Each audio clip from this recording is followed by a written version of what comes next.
Welcome to the Truth Report. I'm Barry Nussbaum. German Chancellor Angela Merkel visited President Donald Trump at the White House last week.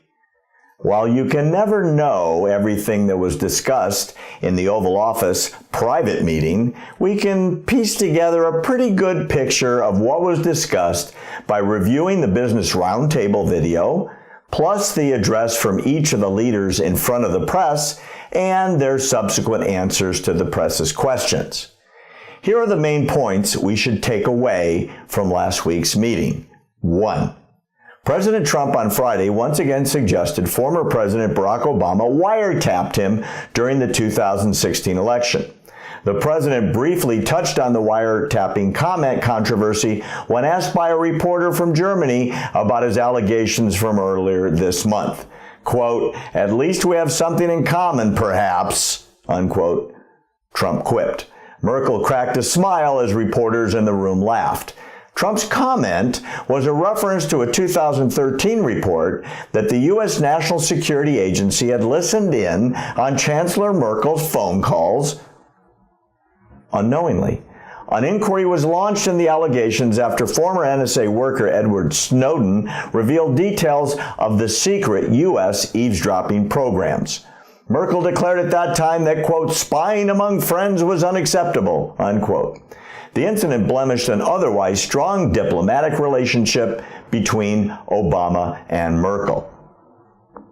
Number 2, Russia and Putin. What is the issue here?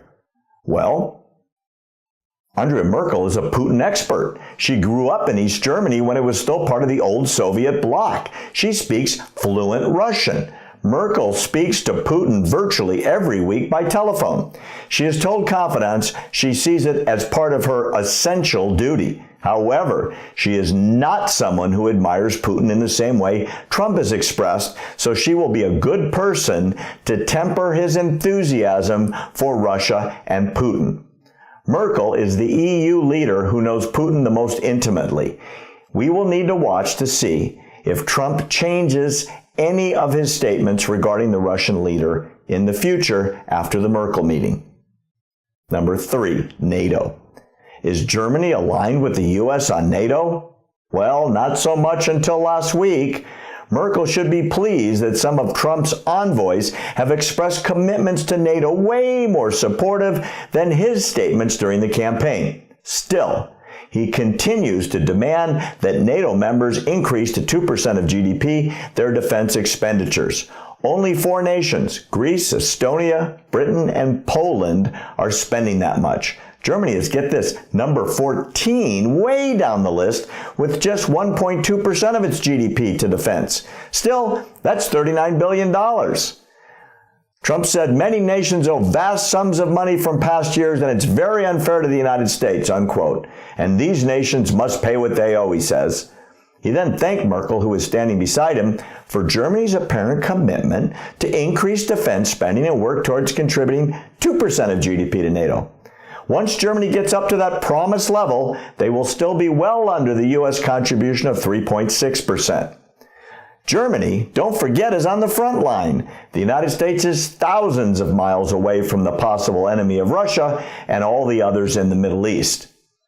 On this point, it would seem that Trump's negotiating in the press about NATO has paid off in terms of raising the German contribution. Number 4, vocational training was a topic of discussion. Chancellor, thank you very much. It's such a great honor to get to know you, to be with you. I want to thank all of the business leaders who have joined us to discuss a subject that's very important to me, training our workforce for the 21st century, especially with respect to manufacturing jobs.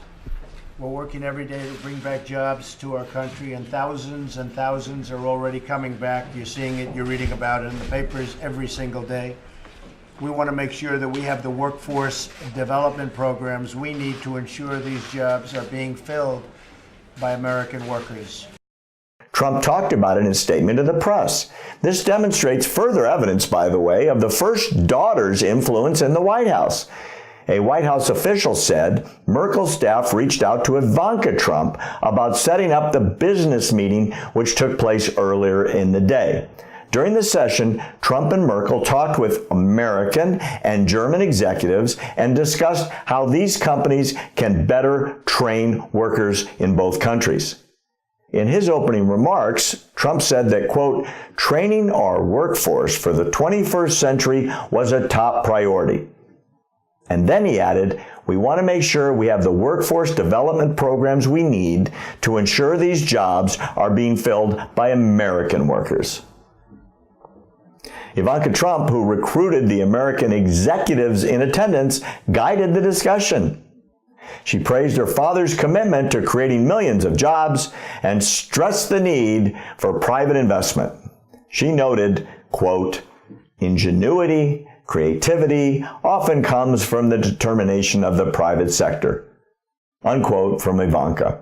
The conversation was focused on vocational training and workforce development, not on the more difficult issues of international trade. At the end of the session, Ivanka Trump said the executives would form a task force and they will provide a report in 3 months detailing programs that could be expanded and ways the countries can work together in the future on job creation. This was the second international workforce meeting coordinated with Ivanka Trump. You may remember, during Canadian Prime Minister Justin Trudeau's visit last month, she helped organize a meeting on economic development opportunities for women. That came together at the suggestion of Trudeau's office. Participants from the United States in the meeting last week included the CEOs of Dow Chemical, IBM, and Salesforce, and from the German side, BMW, Siemens, and Schaeffler. Number 5. I'm sure you remember, trade was a big campaign issue for President Trump last year.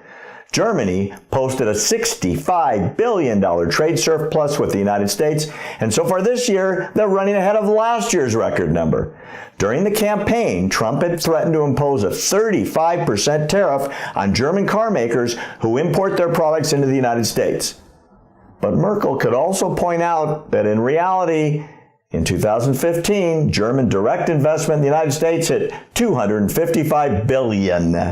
And a lot of it, German automakers' plants in the U.S. that employ 670,000 American workers. They produce cars in the U.S. for U.S. customers. U.S. investment in Germany is less than half of that level. Chancellor Merkel mentioned to the press on Friday that Germans are now less in favor of completely open trade. Boy, oh boy, I have no idea what changes are going to come on trade between our two countries.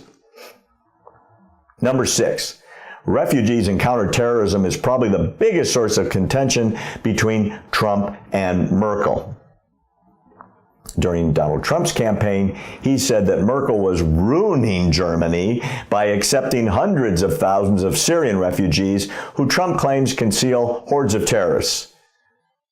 He quickly pounced on the Christmas truck attack in Berlin by a Tunisian terrorist proclaiming, "I've been proven right." He's probably right on that one. Trump has said many times that immigration is a privilege, not a right. And Merkel, hinting at the differences between the U.S. and German policy, says, quote, "This is obviously something we had an exchange of views about," unquote. Oh boy, I wish we could have heard what was said behind closed doors. Remember, Chancellor Merkel is running for re-election this fall, and many Germans are very, very unhappy with soaring crime tied to their open immigration policies put in place by Merkel's government. She may move to a less liberal policy before election time. Stay in touch. We will be following up on this story, of course. You can handle the truth. We intend to bring it to you. I'm Barry Nussbaum.